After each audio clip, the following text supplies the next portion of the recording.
In a quiet village lived a mysterious food seller named Ada. Every day, people from far and wide filled the market just to taste her meals.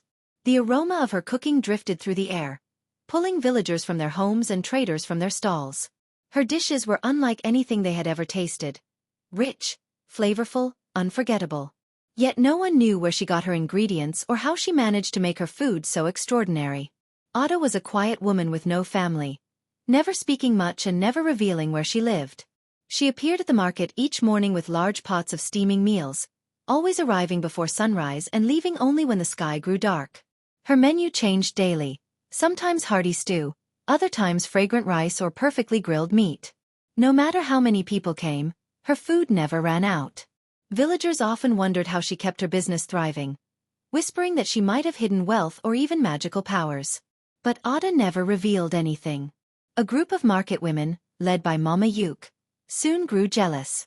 They had been selling food for years yet barely made enough to survive, while Ada's stall was always crowded. How can she feed so many from just a few pots? Mama Yuk muttered one day. It's not natural. Others joined in, whispering suspicions. She doesn't live here. No one has ever seen her outside the market. Another leaned closer. What if she's using charms? What if she isn't even human? Their jealousy festered, and though they tried copying her recipes, they failed miserably. Frustration drove them to spread rumors. Be careful with her food, Mama Yuk warned villagers. Who knows where she gets her ingredients? What if it's something evil? But most ignored the gossip. Her food was too good, and even the village chief sent servants early in the morning to buy from her. One evening, after another terrible day of sales, Mama Yuk returned home, her face twisted with anger. While Ada's stall overflowed with customers, she hadn't sold a single bowl. Throwing down her empty baskets, she stormed into the kitchen, trying to compose herself. Papa Yuk, what do you want to eat tonight? She asked, forcing calm into her voice. Her husband waved his hand. I'm not hungry. I already ate from Ada's stall. I'm full. Mama Yuk froze. Her heart pounded as she clenched her fists. You ate her food? She asked, her voice trembling.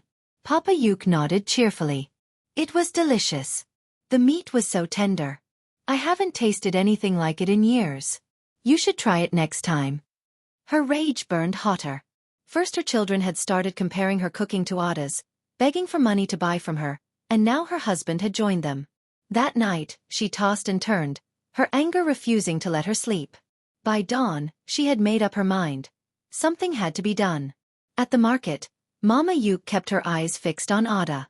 As soon as Ada arrived and set down her pots, the line formed instantly. The sight of Papa Yuk smiling as he joined the crowd sent her blood boiling. Unable to control herself, she stormed over, pushing through the customers. Ada! She shouted. The market fell silent. Ada looked up calmly.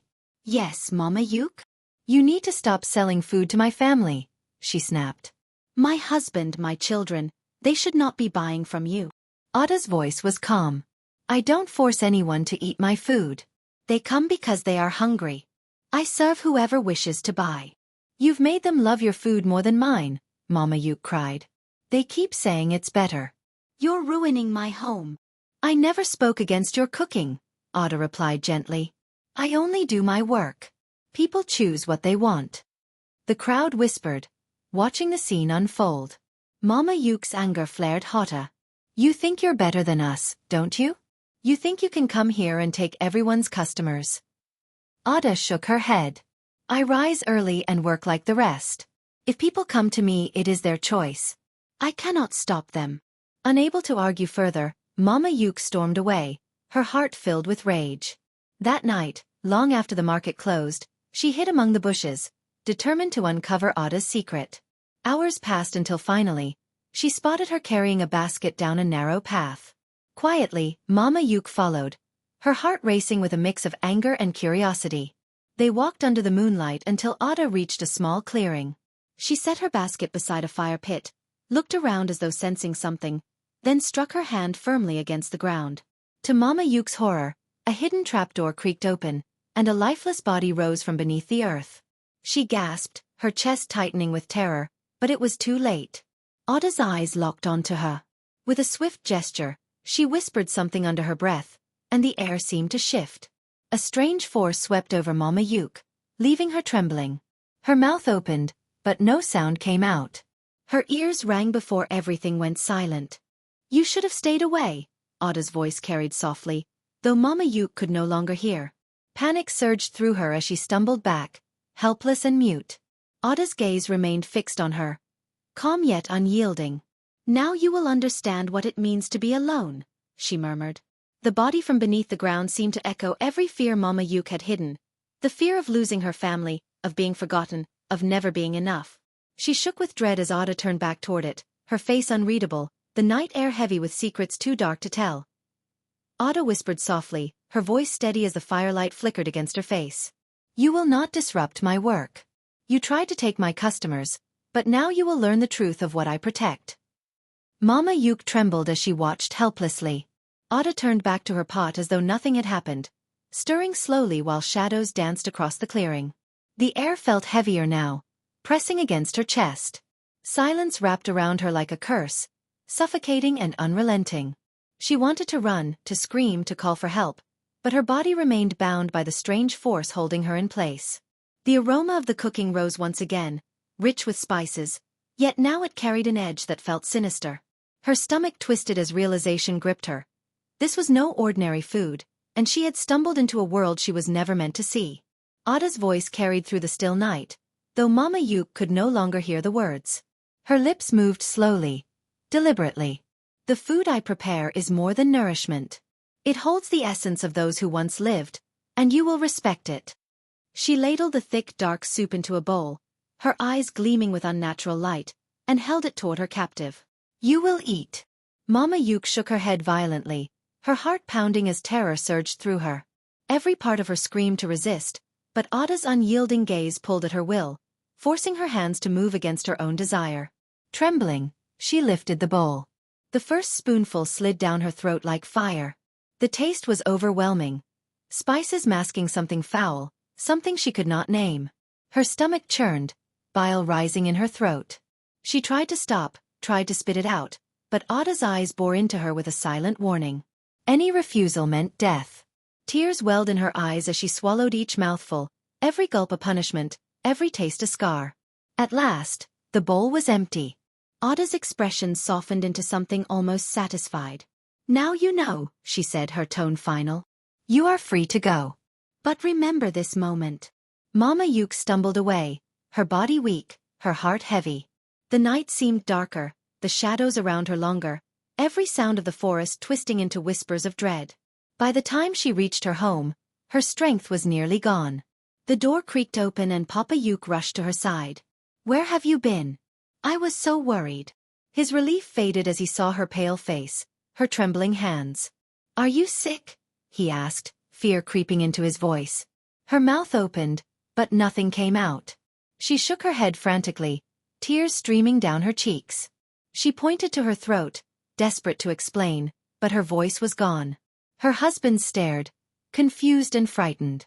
"Mama Yuke, what happened to you?" He pulled her into his arms, holding her tightly as she wept silently, her pain hidden in the silence that bound her. That night she lay in bed, her body pressed against his, yet she felt utterly alone. Her tears soaked the pillow as memories of Ada's dark soup and the lifeless body beneath the earth haunted her. The weight of her silence crushed her spirit. Papa Yuke whispered words of comfort, but she could not hear them, could not answer, could not share the terror gnawing at her soul. At dawn, Papa Yuke resolved to do something. Believing food might help, he rose early and hurried to the market. The rich aroma of Ada's stall filled the air, and like so many others, he was drawn in. Smiling, he purchased a bowl and hurried home, proud to bring his wife something special. "I brought you soup," he said gently, placing the steaming bowl before her. Mama Yuke shook her head violently, tears spilling from her eyes. She tried to warn him, tried to stop him, but her voice was lost, her hands weak, her body trembling with despair. Her husband only looked at her with concern, then lifted the spoon. She watched in silent horror as he tasted it, his eyes lighting up with pleasure. "Delicious," he murmured, savoring each bite. Her chest tightened as dread clawed at her heart. Helpless, she could only watch him eat what she knew was cursed, her tears falling faster with every mouthful he swallowed.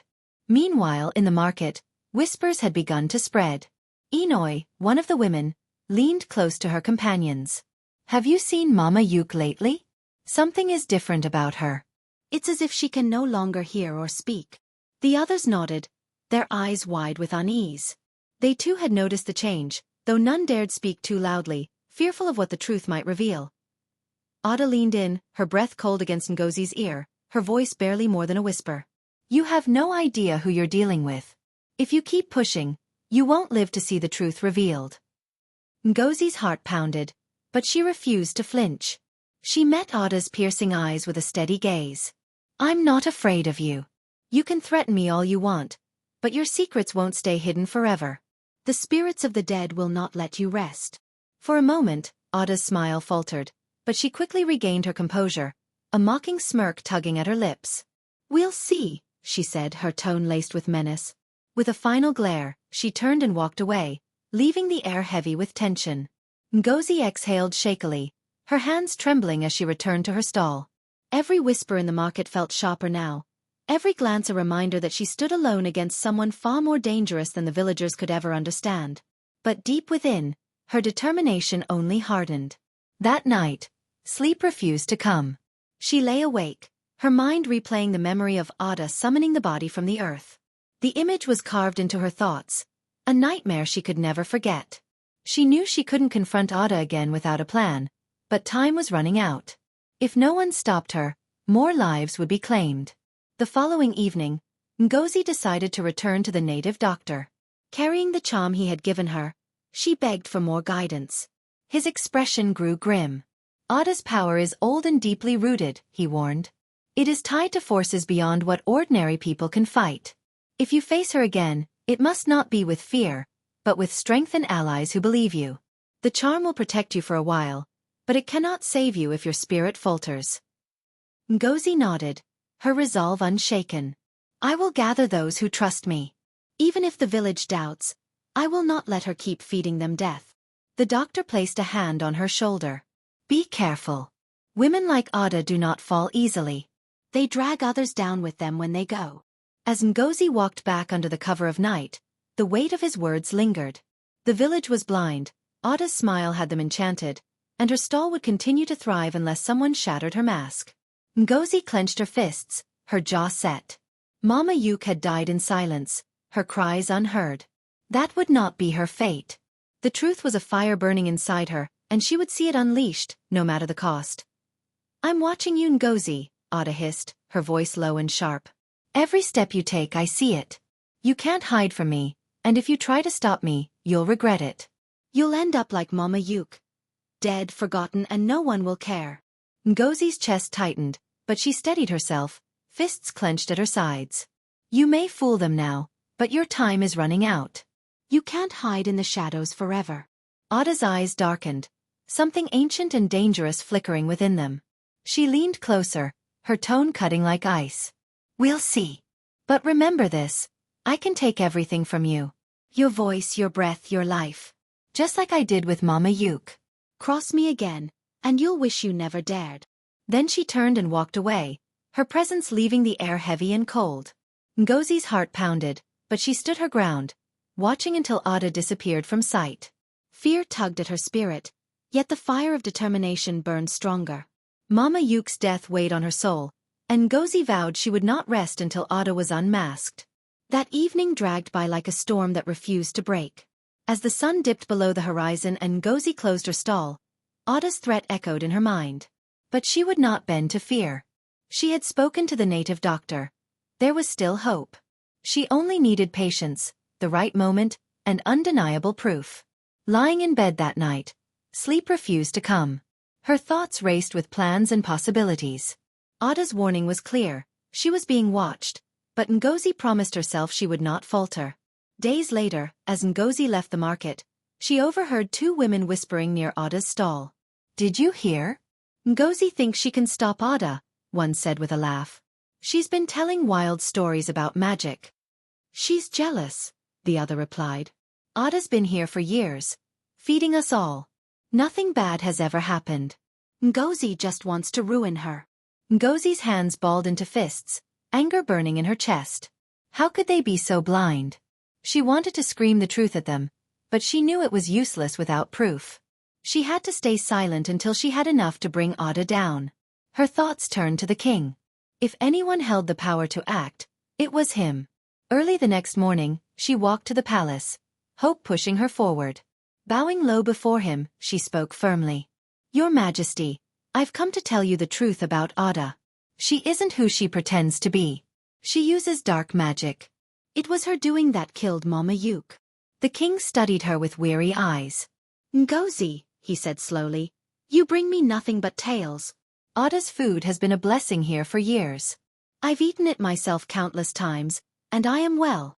Please, Your Majesty, you must listen, she pleaded, but he cut her off with a sharp wave of his hand. Enough. You are jealous of her success. Instead of working on your own life, you waste your days inventing stories to destroy hers. Face reality.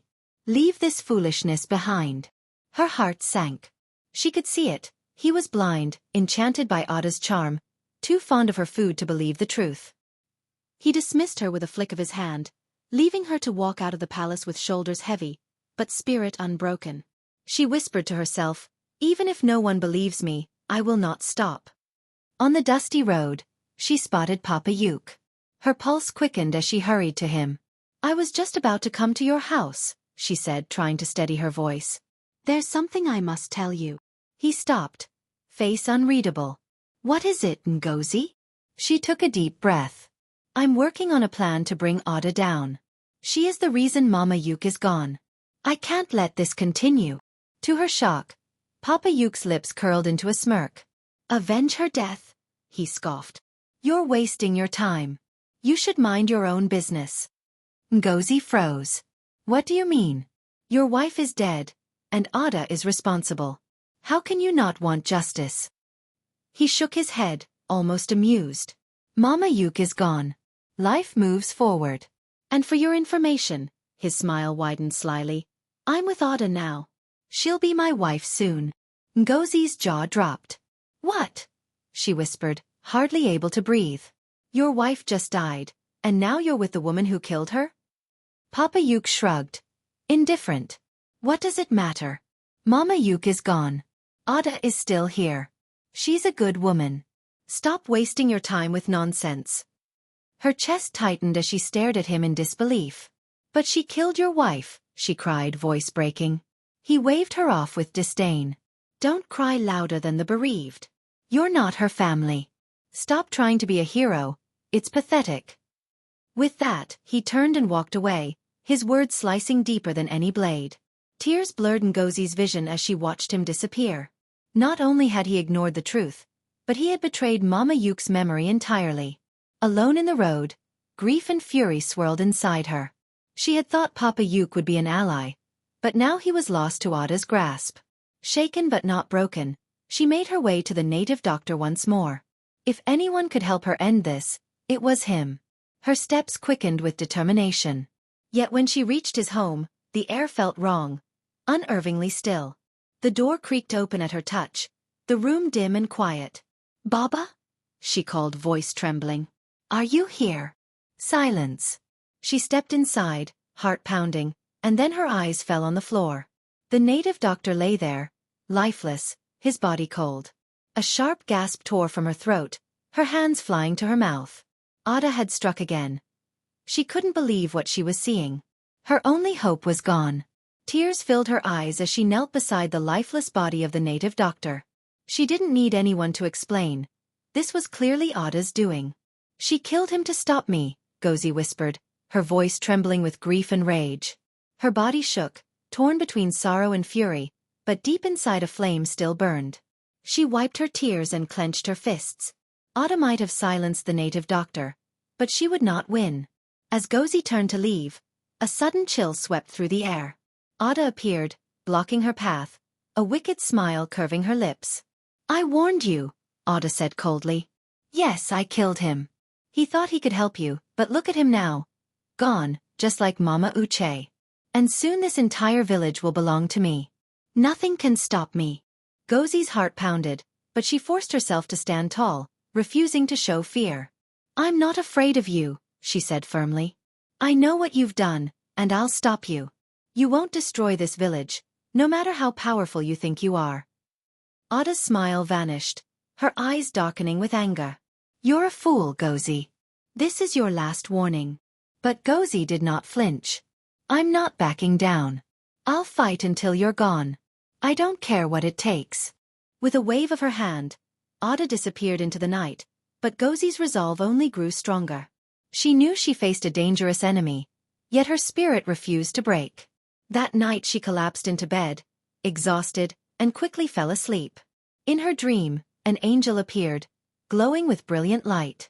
Gozi, the angel said urgently, get up now. Go to Ada's hut. You will find her there. The Lord has given you the power to defeat her. Her plans for this village are evil, and there is no time to waste. Gozi awoke with a start, her heart racing. She knew this was a divine sign.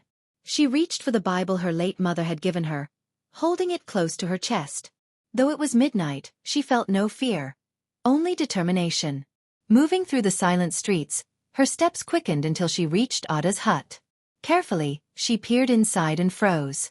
Ada was cooking, and this time, Gozi saw clearly. It was human flesh. Her worst fears were confirmed. Instead of rushing in, she pulled out her phone and recorded everything. This time, no one could deny the truth.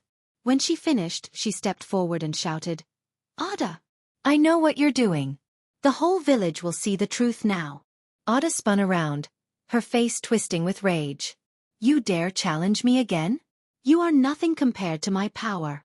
Clutching the Bible, Gozi stood tall. You may think you're powerful, but the word of God is stronger than you.